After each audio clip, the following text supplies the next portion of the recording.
Let's dive into one of modern religious history's most fascinating puzzles, the Joseph Smith paradox. And for almost 200 years, this is a question that has really fortified faith for some, and for others, fueled a whole lot of skepticism. And this is really the heart of it all, isn't it? I mean, how did a young man, in a pretty short amount of time, create this massive collection of religious writings that people are still fiercely debating today? This slide just captures the tension perfectly. So, on one side, you have the man himself, Joseph Smith, a guy from the American frontier with very little formal schooling. And on the other side, you have these texts that are just packed with complex ideas and are surprisingly consistent. So, how do you square that circle? How do those two things exist at the same time? So for this explainer, let's try to set aside the theological debate for a minute and just approach this as a historical puzzle, one that really demands a serious, evidence-based look. It is so important to get this one point. For 2 centuries, nobody has landed a knockout blow. The debate is still raging because, frankly, the simple, easy explanations just don't seem to fit the facts very well. Okay, so to start untangling this, we've got to look at the evidence. And we're going to start with a kind of forensic analysis of the texts themselves, really digging into the different voices you can hear when you read them.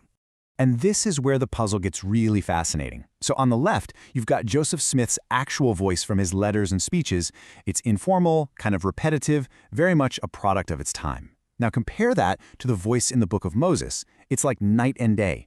It's severe, almost like a judge, all about cosmic authority, and there's no fluff at all. Stylistically, they are worlds apart.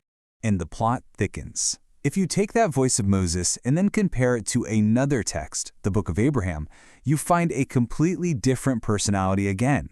The voice of Abraham isn't severe and ancient sounding. It's more like a teacher. It's autobiographical, instructional, explaining these complex ideas about the cosmos. So the key takeaway here is pretty stunning. Textual analysts find that these voices stay in their own lanes. There's no bleed-through. The teaching tone of Abraham doesn't suddenly leak into the judicial voice of Moses, and crucially, neither of them sound anything like Joseph Smith's own way of talking. All right, so this evidence naturally leads us to the 2 main theories that people have put forward over the years to try and make sense of all this. Theory number 1 is pretty straightforward. It was a fraud. Joseph Smith was some kind of literary genius who just consciously invented all these different voices. And theory number 2 is direct revelation. He wasn't the author at all. He was just a conduit, transmitting text that came from a divine source. But this is exactly where both of these simple theories run into some pretty big trouble. For the fraud theory, the sheer consistency and complexity of these voices, it's really hard to explain. It would require an almost unbelievable amount of control. At the same time, the revelation theory, well, that's a claim you can't prove with historical evidence, right? By its very nature, it's a matter of faith. So the evidence just leaves us at this impasse. But wait a minute. What if the key to this whole mystery isn't something we can find from the outside? What if there's a clue that's been hiding in plain sight, right inside the texts themselves? This quote from the Book of Mormon itself offers a pretty radical idea. It's basically saying, what if the uncertainty isn't a problem we need to solve? What if it's actually a necessary ingredient? It suggests that for human choice, or agency, to really matter, the world has to have some ambiguity. A world with absolute coercive proof might actually be a feature of the whole system. And this thought leads us to a really powerful way of understanding why this puzzle has just never been definitively solved. It's a concept called the boundary of method. And this is really important. It's not saying our tools are failing. It's the idea that tools like historical analysis have a built-in limit. They can tell you what is in a text and how it's written, but they simply aren't designed to tell you where it came from in a supernatural sense. They hit a wall. So let's break that down. Scholarship, number 1, can absolutely reveal just how complex these texts are.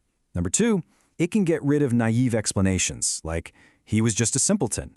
But number 3, it cannot cross that line and give you a metaphysical verdict. It can't prove or disprove the divine. So the evidence is powerful, for sure. It can walk you right up to the edge of this boundary, but it can't take you across it.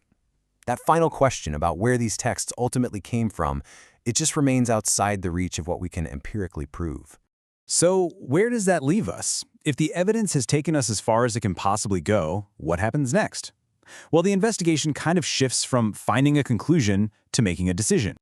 See, the framework that's presented within the texts themselves suggests a totally different way of knowing. It's one that isn't about detached observation from afar. It's about participation.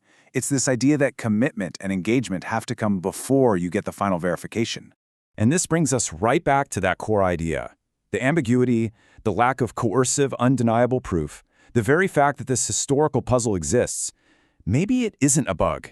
Maybe it's the most important feature of all, designed specifically to protect the space where we can make a truly free choice.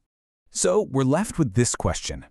If historical analysis and all the evidence in the world can only take us to the edge, to that boundary of method, then maybe the ultimate question was never meant to be about finding indisputable proof, but about what each of us chooses to do in its absence.